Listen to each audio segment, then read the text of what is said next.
Продовжується прямий ефір на телеканалі АТR. Мене звати Олег Борисов. В наступну годину буду з вами працювати я і вже готовий вітати нашого гостя цієї години. Це Олександр Лємінов, головний експерт антикорупційної групи реанімаційного пакету реформ. Вітаю вас. Доброго вечора. Взагалі, запланована тема у нас була сьогодні спілкування з вами. Це мітинги під Верховною Радою. Так хотілося б підрезюмувати взагалі стосовно цього. Повернемось до цієї теми, але тримаємо руку на пульсі. І наша редакція АТРу взагалі тримає руку на пульсі новин стосовно події, яка сталася напередодні у Харкові. Нині у ці хвилини там триває судове засідання з обрання запобіжного заходу водійці Лексусу, який збив людей. Тож, хочу одразу сказати, що з'явилося в мережі нове відео з місця аварії. Давайте його подивимось.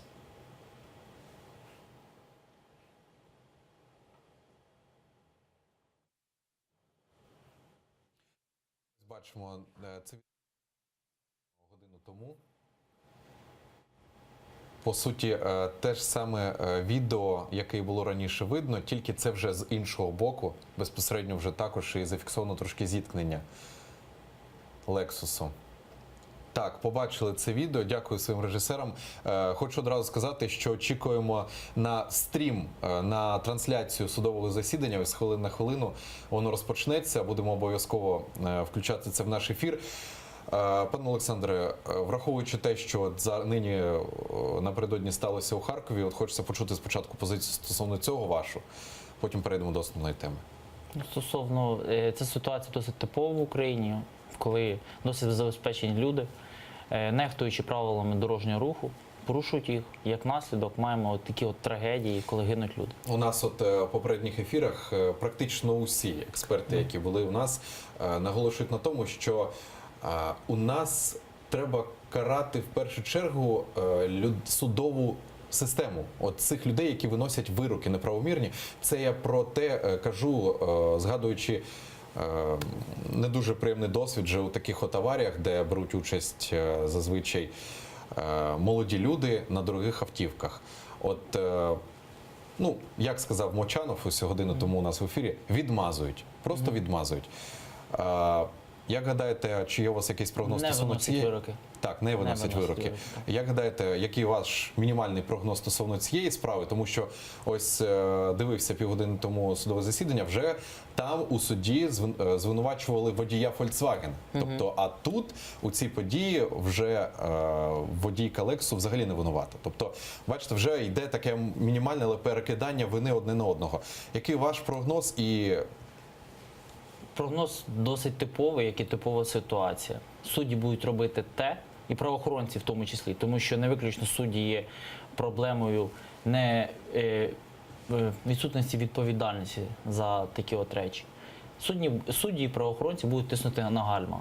Це те, що не зробила водійка Лексуса, безпосередньо те, що ми бачили на відео. Ось зараз бачу, у полі вікні наші глядачі можуть спостерігати за судовим засіданням у Харкові. Підкажіть, будь ласка, чи маємо можливість послухати, що там відбувається? Як саму підозру, так і клопотання, яке було подано до суду, висновку автотехнічної експертизи. Але я звертаю увагу всіх присутніх. Наразі триває друга доба досудового розслідування. За 2 доби неможливо провести комплекс слідчих дій і необхідних експертиз. Наразі досудове розслідування триває, і ми цим займаємося і забезпечуємо повне, всебічне та об'єктивне досудове розслідування.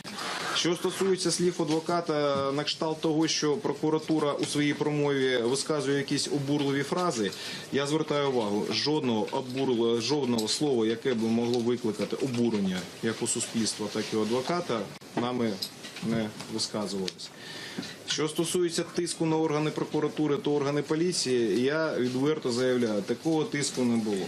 Повторне відібрання зразків було обумовлено необхідністю проведення у подальшому судових експертиз. В межах наданих даних, будь ласка. Ну, вибачте. Що стосується того уроку, який отримала підозрювана. Зупиніться, вибачте. Подивіться, будь ласка, там мікрофон, ніхто не... От цей мікрофон, будь ласка, перевірте. Вибачте, будь ласка.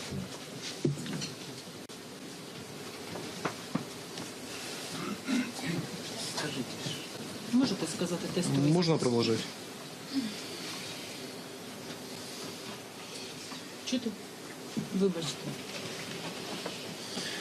Що стосується адмінпротоколів, на які посилається адвокат, та звертає увагу присутніх, що ці правопорушення не були пов'язані з якимось ситуаціями, які би могли послужити для скоєння. Вибачте. Поставте, будь ласка, мікрофон розпорядник.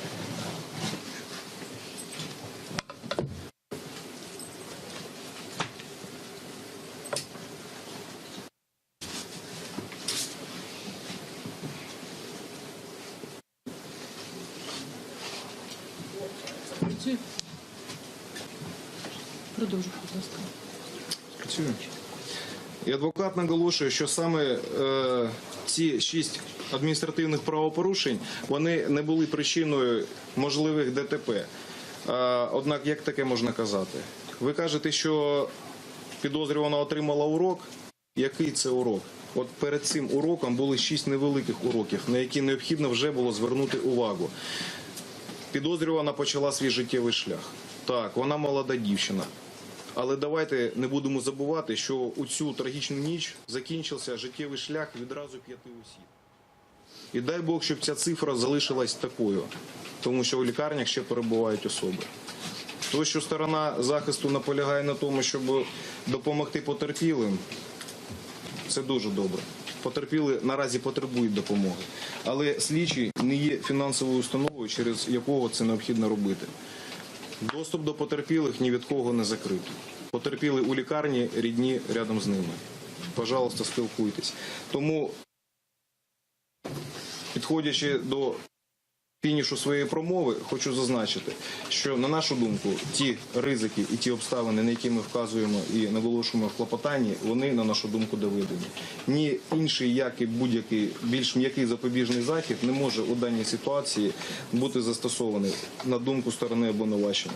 Тому ми наполягаємо на те, щоб Зайцевій було обрано запобіжний захід у вигляді тримання під вартою. Дякую. Працює.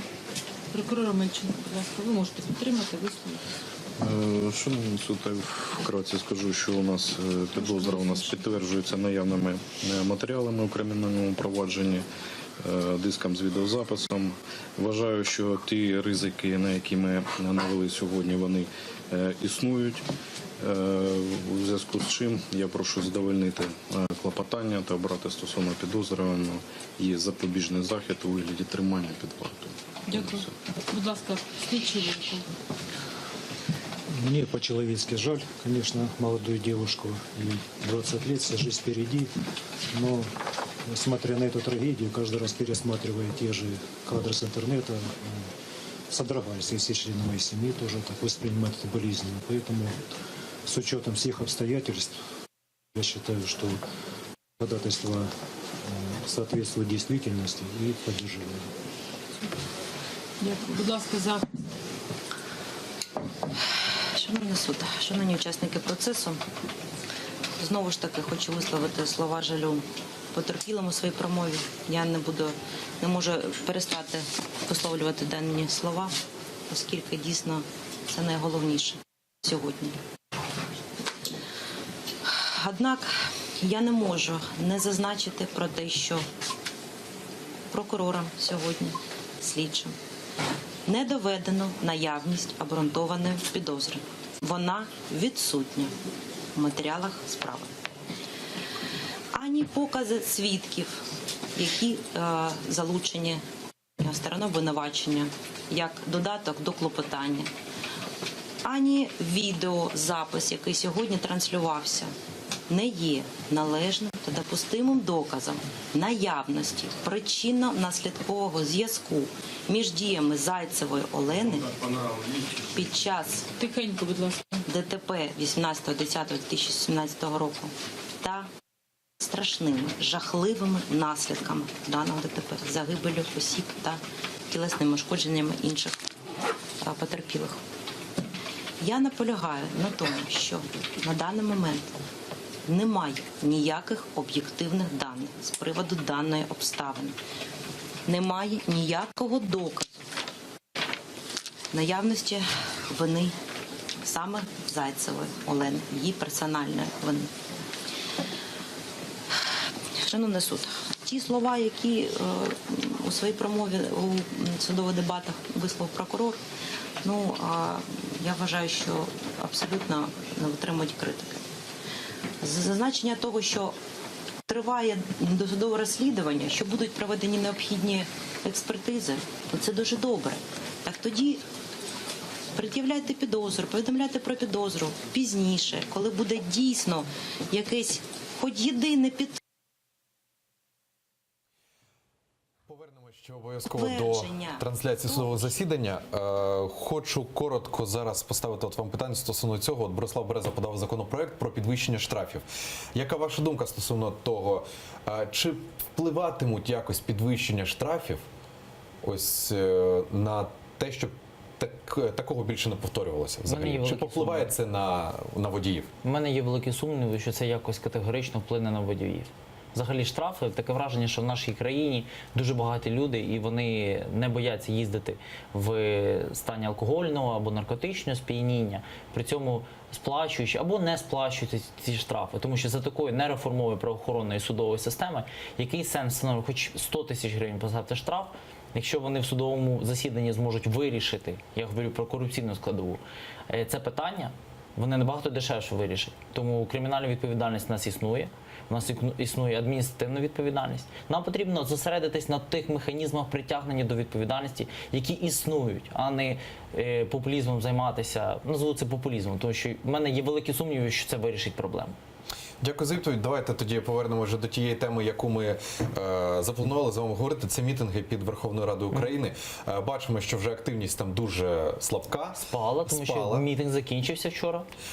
Але ж не розумію, розділилися думки. Одні казали, щоб залишитися, інші казали, щоб все ж таки по домівках піти. І вчора Українська Правда писала про те, що зібратися на повторні мітинги вже за наступного пленарного тижня. За 2 тижні. Чому такі от розділилися думки? І хто лишився під Радою зараз в палатках? Під Радою, наскільки я знаю, лишилися представники Руху Нових Сил, а також команда Семена Семенченка, який сьогодні мав бути у нас також в студії. Ми сподіваємося, що Семен Семенченко він банально не встиг до нас на ефір через затори у центрі. Сподіваємося на його пряме включення телефоном, бодай скайпом, як вийде, але поки що маємо розмову. А всі інші завершили акцію, тому що ми не оголошували безстрокову акцію. Ми не були прихильниками розбиття наметів. Наша акція – це 3 базові вимоги. Всі інші вимоги, як були оголошені окремими спікерами в ході розмови, в ході дебатів зі сцени, імпічмент і так далі. Ми чітко розуміємо, що є ті речі, які реальні, ті речі, які потрібні. А, вибачте, коли мова вже заходить про деякі популістичні, наприклад, що ми говоримо про імпічмент, можливо, потрібно починати з того, що в нас немає профільного закону, який би врегулював дане питання, і згодом можна було оголошувати імпічмент, хоча б потенційно. Тому антикорупційні суди, відкриті списки. І третє – це обмеження або скасування депутатської недоторканності. Взагалі, чи вважаєте ви цей мітинг результативним? Так. Чи почула влада? Не до кінця. Що вона не дочула? Антикорупційні суди. Хоча сьогодні президент заявив, якщо ви не хочете збиратися в робочу групу, про що ми категорично вимовою йому, звісно, відповіли, то він подасть законопроект сам. Я думаю, що це не проблема. Нехай подає законопроект, є в нього напрацювання. Він бачив законопроект 6011, який подавали ще на початку лютого 2017 року група народних депутатів. Отож, у президента є база, він може подавати. А стосовно недоторканності, наскільки я розумію, її планують знімати не зараз, а там через кілька років. Є 2 варіанти. Які саме розкажіть? Перший варіант – це законопроект, здається, 6773, те, що подала група народних депутатів, а другий законопроект – це те, що ініційовано безпосередньо президентом України. Президент пропонує з 2020 року, щоб скасувати депутатську недоторканність. Група народних депутатів пропонує це зробити зараз. Дякую за відповідь. Мені підказують, Семен Семенченко вже на прямому телефонному зв'язку. Пане Семене, вітаю вас. Пане Семене, чуєте нас? Не чує нас Семен Семенченко. Сподіваюсь, зараз налаштуємо з ним зв'язок. Продовжимо тему. Знову підказують Семен Семенченко. Ви на зв'язку чи ні? На зв'язку. Вітаю вас, Семене. На зв'язку. Так. Чуємо вас. Вітаємо вас. Дякую, що долучились хоча б телефоном. Скажіть, будь ласка, Алло. чи вважаєте ви, Вас погано чути, дуже погано. пане Семене, перевірка звуку ще раз? Чуєте нас? Вас Це погано студія чути. АТРу. На жаль, погано чутно. Давайте спробуємо перетелефонувати ще раз Семену Семенченку. Спробуємо ще раз його включити в ефір. Технічні, знаємо, що негаразди бувають, трапляються, але стосовно імпічменту президента, розкажіть саме про ось ваші вимоги. Розкажіть, будь ласка, більш детально, тому що, наскільки я розумію, від початку були одні вимоги, потім інші, потім Були постійно 3 вимоги. Тобто узгоджені з усіма. Узгоджені усіма суб'єктами, ініціаторами в першу чергу, і потім тими, хто доєднувався до нашої акції. 3 вимоги: це створення антикорупційних судів, це відкриті регіональні списки, пропорційна система на парламентських виборах. І третє – це скасування або обмеження недоторканності народних депутатів. Якщо ми говоримо безпосередньо ту спільноту, яку я репрезентував, то ми виступали і виступаємо за обмеження. Більшість виступає за скасування. Тому безпосередньо моя спільнота, Реанімаційний пакет реформ, акцентувала увагу те, що потрібно обмежувати, а не скасовувати. Всі інші виступали з позицією, що скасувати. Але в той же чи інший спосіб це все одно стосується тих же самих суб'єктів, фактично стосується скасування, не скасування, а обмеження цього трошки імунітету. Тому в цьому проблем не було. Всі інші додаткові вимоги, то персональні додаткові вимоги інших спільнот. Повернемося ще до цього питання. Знову підказують, що Семен Семенченко у нас на прямому зв'язку. Семен Семенченко, давайте з вами перевіримо звук. Чуєте нас? Так, чую. Пане Семене, поки є зв'язок, будь ласка, чи задоволені ви мітингом, який тривав у Києві та і продовжує, так розумію, тривати? І взагалі, чи вважаєте ви його результативним? Ні, я задоволений тільки самоотверженностью людей, которые собирались туда со всех куточков Украины, но я не считаю, что этот митинг был успешный. Он только лишь показал несколько вещей. Первое, что действительно хотят люди. Второе, как действительно относится власть к своему народу. И третье, то, что еще ничего не закончилось, а что только начинается. Пане Семене, а як ви можете прокоментувати те, що одна частина людей вже полишила Конституційний Майдан, площу Конституції, а інша половина людей залишилась? Насчет того, что одна частина вышла. А кто вышел? Бабушки, которые провели партию «Батьковщина», они, возможно, вышли. Так как они приходили только на митинги. А люди, которые разбили это местечко, которые съехали со всей точки України, колишні військові, добровольці, волонтери, майдановці, фермери, звичайно, українці, вони залишились. І іменно ці люди захищали на протязі всіх цих днів від атак і Беркуту колишнього, і Нацгвардії, це на містечко. І іменно вони зараз там прибуваються. Олександре, хотіли щось прокоментувати? Ні, я думаю, просто не зрозумів запитання. Ну добре. Тоді, пане Семене, ще одне у мене до вас питання. Кінцеві вимоги у вас які? Тобто, остаточно, чого ви хочете? І коли? Перше, я рекомендую обратиться к сегодняшней пресс-конференции, которую проводили ветераны войны за незалежность в наметовом местечку. Они скликають на завтра на 18 годин на площі Конституції біля Верховної Ради Віче. Це по-перше. По-друге, вони озвучили свої вимоги. Я можу перевести їх, якщо дуже просто і дуже коротко. Так, будь ласка, тому що не всі чули цю прес-конференцію. Мы понимаем, что сейчас в стране беспредел. Ни реформ, ни доступа к правосудию, ни реальной заботы власти о народе, о безопасности страны.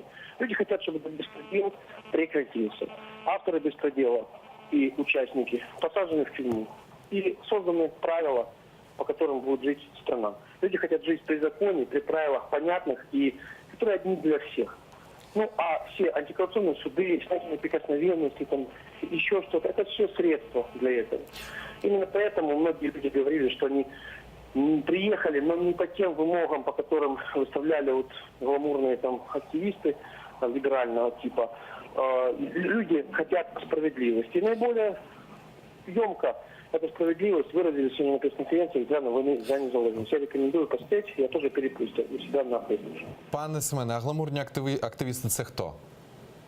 Я не имею на увазе что-то уничижительное, это такой легкая шутка. Гламурные активисты – это те, кто считает, что ни в коем случае нельзя сопротивляться, если тебя избивают дубинкой, и которые считают, что когда Рада посылает подальше свой народ, не приняв вторую и третью вымогу вообще, а по первому он начинает издеваться, рассказывая о том, что когда-то, когда рак на голове свистнет, они примут снятие неприкосновенности, которые в 2020 году начнут действовать. Но я думаю, что люди, которые верят в подобное, могут так называться. Я это говорю не уничижительно, я уважаю их мнение тоже, просто для обозначения, так, с легкой шуткой, с легким юмором их называю. Пане Семене, виходить така ситуація, вимальовується, що частина людей вже покинула цей мітинг, частина залишається. Це зі сторони виглядає так, наче ви створили усі разом мітинг, а зараз ваші позиції розділилися. Тобто одні вас покинули, інші лишилися. Як ви це прокоментуєте? Я хотел бы уникнуть таких вот терминологий, потому что такое митинг? Митинг – это час-два в день. Люди, которые приехали туда, они же и остались. А покинули митинг люди, которые вещали с трибуны, и, возможно, какие-то партийные лица, которые приезжали. Ну, например, «Самопомощь» тоже привозила своих прихильников, и было более 1000. Так они уехали еще 17 числа. Митинг и протест – это разные вещи. Кто-то может приехать на один день, а кто-то может остаться, защищаться и добиваться результата. Сейчас пришло богато, очень много новых людей, киевляне підтримали. И лозунги понятны для всех. То есть, люди хотят жить по правилам, а не по беспредельным понятиям, которые для депутатов, министров, президента одни. Самоотбогачивайтесь, брешите, и все будет добро. Главное, делитесь. А для людей совсем другие. Они хотят растить своих детей, чтобы дети были счастливы в нашей стране. Честно, Пане Семене, что объяснять это? скажіть, будь ласка, а чому лідери покинули мітингарів? От лідери цього мітингу, організатори. Чому Я не знаю, чому не ну, залишилися? людей, а являются ли они для этих людей лидерами? То есть, я могу знать, видеть, что это депутаты, руководители определенных организаций. А вот лидеры ли они, я не знаю. Потому что те люди, которые находятся сейчас на площади Конституции, на протесте, у них лидеры військовые, волонтеры, люди, которые предприемцы. Там есть масса богато своих лидеров, которые четко знают, что они хотят, и не будут обманывать людей, говоря, что поражение – это победа. Ну, у нас этого в інтернеті хватає. Назвіть, будь ласка, імена цих лідерів, про яких ви зараз говорите. Що? Імена назвіть, будь ласка, цих лідерів, про яких ви говорите. Которые есть на протесте сейчас? Так. Вот смотрите. Например, сегодня выступали во время пресс-конференции представители добровольческих батальонов, ветеранов Збройных сил. Вот, например, Анатолий Виногродский, это второй командир батальона Донбасс. Например, чудовый такой військовый из Кропивницкого, ветеран 3-го полку спецназа. Військовый из батальона Айдар, фермеры там выступают сейчас, которые с 15-13 лет работают на земле, которых рейдерят, которых отбирают землю, но они все-таки делают все, чтобы у нас на столе был хлеб. Приходите, познакомьтесь с ними сами. Они не раскручены олигархичные медиа, но люди слушают то, что они говорят. Пане Семене, а от Михайло Саакашвілі, Сергій Лещенко, Мустафа Наєм і так далі, вони є лідерами цього мітингу? На данном этапе я тут не вижу Мустафу Наема и Сергея Лещенко. Я думаю, что они свою позицию четко вчера выразили. Я так разумею, что они себя с этими людьми разделяют. Что до Саакашвили, то сегодня я его тут не видел, но вчера, когда он выступал на митинге, имеется в виду общем, была підтримка, люди хлопали, значит, эта частина считает, что это их лидер. Да, в принципе, это и не мудрено, потому что у нас сейчас там все слои общества, они поважают як військовых, як фермеров, земледельцев, так и успешного президента Грузии, который, в общем-то, свою страну вытащил из нищеты, и по сравнению с тем, что было, это, очень серьезный шаг. Там уважают всех людей дела, и круг таких людей достаточно широк. Дякую за відповідь. От, пане Олександре, вважаючи на коментарі Семена Семенченка, я так розумію, що це вас назвали жартома гламурним активістом. Я правильно розумію? Цілком можливо, я не знаю, треба запитати у пана Семена. Маєте можливість запитати. Пане Семене, тут таке запитання виникло. Стосовно кого це було сказано? У нас в гостях зараз просто ще Олександр Лєвінов, перепрошую, чує всю розмову. Да, хочу підключити вас до розмови, Олександр. Повторите еще раз, у нас глушат связь, специальные машины стоят, которые глушат связь. Повторите, на что я должен ответить? Стосовно кого ви пожартували? Просто цікаво. Ну, щодо гламурних лідерів ліберального виду. Алло. Так, пане Семене, ще раз спробуємо. У нас в гостях зараз Олександр Лємінов, головний експерт антикорупційної групи реанімаційного пакету реформ. І от він вас питає, чи стосується його ваш жарт стосовно гламурних активістів? Я, на жаль, с ним не знакомый, возможно, я с ним встречался на радио, там был на 2 нарадах, но для того, чтобы мне сказать, подходит ли под шутливый термин, которым я оперирую в данном случае руководитель этой общественной организации, мне нужно с ним, наверное, встретиться. Поэтому, пусть, если будет ехать мимо Крещатика, заедет, с удовольствием с ним познакомлюсь. Если знаком, возобновлю знакомство, и вам могу сказать, перезвонить, является. Я прошу прощения, давайте говорить по серьезным вещам, а не искать, на кого повесить шутливый термин, который я использовал. Вас по протесту, по дальнейшим требованиям, что-то интересует еще? Пане Семене, це теж дуже важливі такі деталі. Саме з деталей робиться все велике. Чи могли б ви, раз ми зачепилися вже за цей жарт, ваші гламурні активісти, чи могли б ви по іменах назвати тих людей, яких от жартома можна назвати гламурними активістами? Просто нам цікаво для уточнення, щоб було менше води, більше конкретики. Возле Прізвище. колонны Нам вистачить лише правоохранцев, прізвище. и меня зовут люди носить дрова. Потому что правоохранцы не пускают, независимо на все заявления, людей с пенопластом, с водой и прочее. И тут народные депутаты, которых они не имеют права останавливать, выступают в качестве носильщиков. Пане У меня Семене, есть более ви важливые ж уникаєте права, від чем питання. обсуждать Просто свои назвіть шутки. Я не думаю, прізвища. что у них что-то есть обидного. Поэтому приходите сюда, я вам покажу людей, которые похожи на гламурных активистов. И, возможно, в отношении меня тоже кто-то пошутит, назовет там еще кем-то. Я думаю, что юмор вообще и улыбка удлиняет жизнь. Если быть слишком серьезным, то в том дерьме, в котором мы варимся, можно рехнуть. Дякуємо, Давайте почули вас. поділимо, Дякуємо. Дякую. Семен Семенченко, народний депутат України, був в напряму телефонному зв'язку зі студією. Просто хочу дати вам слово. От прокоментуйте те, що зараз почули. Стосовно жарту. Стосовно всього. Ну, стосовно жарту коментувати нема що, якщо людина вважає, що вона може коментувати в такий спосіб стосовно ініціаторів цієї акції. Я не буду давати оцінку.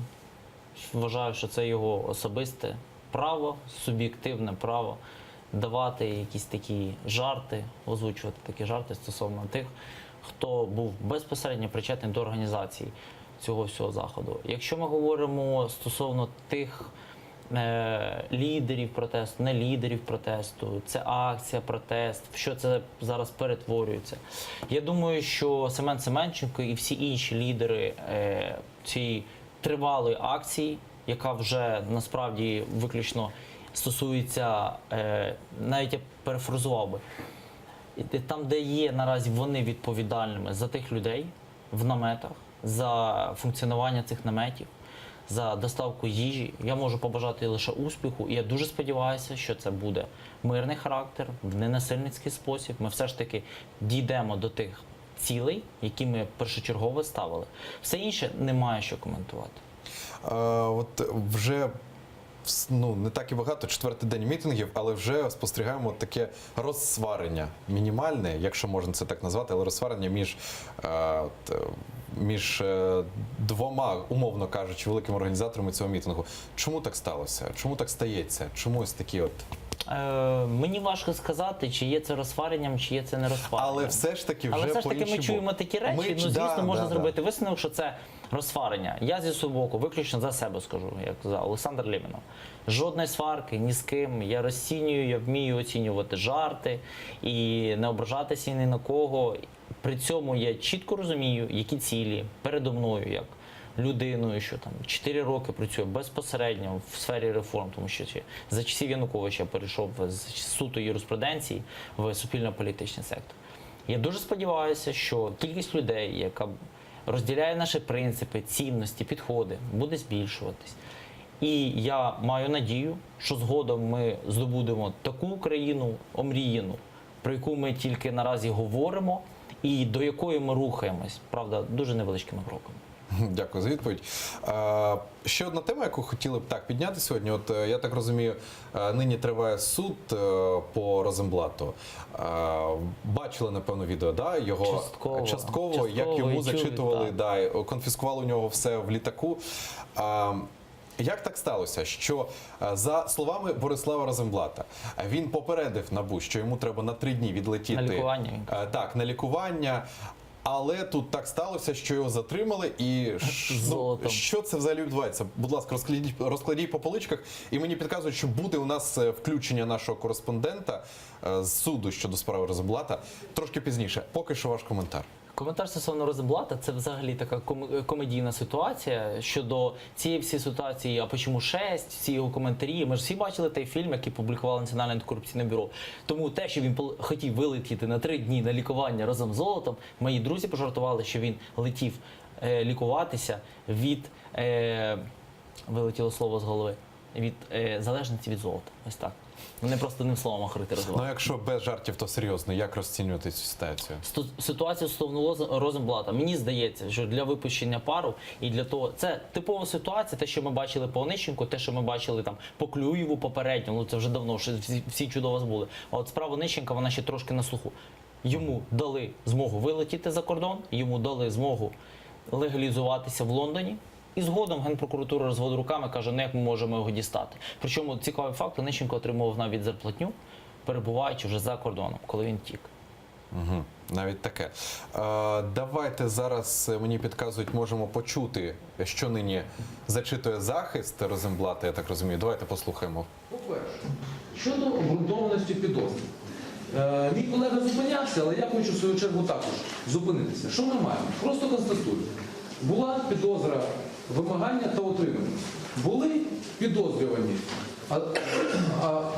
Абадаш та Ярощук. Охоронці, начебто, які отримували гроші. Начебто. Зараз що ми маємо? Підозра виключно щодо отримання, це підозра. А охоронці взагалі пропали. Ну немає, як і не було. Тобто, 3 місяці тому прокуратура затримала людей, пред'явила підозру, приходила до суду, я не знаю, на жаль, хто обирав, може і ви обирали, може хтось інший, але обирали запобіжний захід. Прокуратура казала, що є ризики, що є підозра, що вона є обґрунтована. Зазначала в підозрі, що люди підозрювані, що це провадження щодо них. А зараз виявляється, що ні. Що вони не підозрюють, що підозра щодо них не обґрунтована таки була. І ми бачимо, що і та підозра, про яку вони тоді казали, що вона обґрунтована, що зараз вона виявляється не обґрунтована, тому що вона змінена. А де гарантії того, що через місяць не буде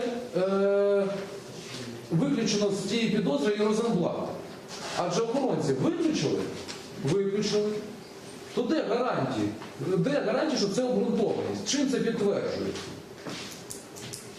А відповіді немає. Але відповідь є на те, чим це не підтверджується. А не підтверджується це тими діями, які були проведені. А що було проведено? Був засланий агент НАБУ, начебто для розкриття злочинної організації. Це завдання, відповідно до інструкції про проведення негласних слідчих дій, вона не секретна, полягає в тому, що агент має, не проявляючи ініціативу, встановити якісь відомості, отримати щодо злочинів, які вчиняються на момент ведення тією злочинною організацією, куди його вводять. Питання, чи є в тій підозрі хоч один епізод злочинів, які вчинялися на момент введення? Немає. Є які епізоди? Ті, які виникли начебто після введення агента. Тепер складаємо одне з іншим. Вимагання нема. І епізод після введення агента. Тобто, якщо немає вимагання, то ініціатором цього не були підозрювані. Тоді хто був? Був агент, який був введений до того... Почули, що каже захист Борислава Розенблата щодо справи Розенблата у суді. Нині триває судове засідання. Частину почули. От, будь ласка, От як ми сказали з вами за кадром, да, типова ситуація. Засланий казачок, засланий агент і так далі. Чим ця справа завершиться, ваш анонс такий Мені короткий? здається, що захист, можливо, з представниками прокуратури поступово будуть розвалювати цей кейс. Але я не хочу наразі дискредитувати прокуратуру. Я все ж таки сподіваюся, що вони доведуть почати до кінця, і ми не будемо спостерігати зменшення тих кількості статей, які інкримінують стосовно складу злочину, в яких інкримінують даному суб'єкту. В даному випадку це Борислав Розенблат. Чому, до речі, от, повертаючись до теми мітингів, не було таких от там заяв від мітингерів і так далі, щоб от посадили таких от, ну, я не можу назвати корупціонерів, тому що це вже Немає судового рішення, ми не судового маємо рішення, права. да. Але чому не звучало таких заяв від мітингерів, а там звучали більш такі узагальнені, імпічмент, недоторканність і так далі? Якщо говорити про ситуацію, коли народного депутата безпосередньо фільмують за отриманням хабаря або там неправомірної вигоди, яка наша відповідь на це все? Створення антикорупційного суду. Тому що тоді ми будемо, і якраз обмеження або скасування депутатської недоторканності. Ці дві речі значно спростять притягнення до відповідальності осіб, в діях яких є склад злочину, в даному випадку корупційного злочину. Тому це гра вдовгу, це навіть не тактичні, а стратегічні кроки, які значно змінять кон'юнктуру притягнення до відповідальності вищих посадовців в країні. От ще хотів таке питання поставити от стосовно мітингу, знову ж таки повертаючись до нього. Чи от там скандували за імпічмент президенту, за подання законопроекту? Було таке також. Але чи є лідер вже? От, наприклад, уявімо ситуацію. Порошенко все. Його немає, імпічмент і так далі. Хто лідер? Хто ймовірний лідер, хто ймовірний кандидат у президенти, от кого висувають ці мітингері? Я вам скажу так, згідно чинної конституції, якщо я не помиляюся, будь-яка особа, та що має повну дієздатність і так далі, і 35 років може претендувати на посаду президента України. Тому мені здається, у випадку, якщо це не буде Петро Олексійович Порошенко, це буде якийсь інший політик, який набере відповідну кількість голосів і законно займе посаду президента України. Чи є серед мітингарів, серед організаторів, ініціаторів цієї акції ті люди, які претендують? Я думаю, дехто себе бачить президентом. Дехто бачить, але не може згідно чинної конституції. Ну, всі ж ми розуміємо, що, наприклад, Міхо Саакашвілі, в нього є амбіції подібні, мені так здається. Але все ж таки чинна конституція забороняє йому, тому що він занадто мало проживає на території України. Півхвилини лишається до кінця ефіру. На сам кінець, якими рисами має володіти наступний президент України? Ваш такий собі прогноз. От ви не називаєте прізвище, там, лідера або ще когось. Яким він має бути президент України? 3 риси давайте. 3. Перша риса, він має бути орієнтований на антикорупційний порядок денний в країні. Друга риса, він має бути орієнтований на фундаментальні реформи, а не на ремонт фасаду. І третя риса, він має бути максимально приземленим до людей, а не представником небожителів. Дякую вам дуже за відповідь. Нагадаю, Олександр Лємінов був гостем у нашій студії цієї години. Ось мені підказують, що оперативна інформація є стосовно ДТП у Харкові, що вже за кілька хвилин суд обере запобіжний захід для Зайцевої. Про це вже розкажуть мої колеги зі служби новин «Заман». Залишайтеся з АТР, буде дуже цікаво. Дякую, що довіряєте.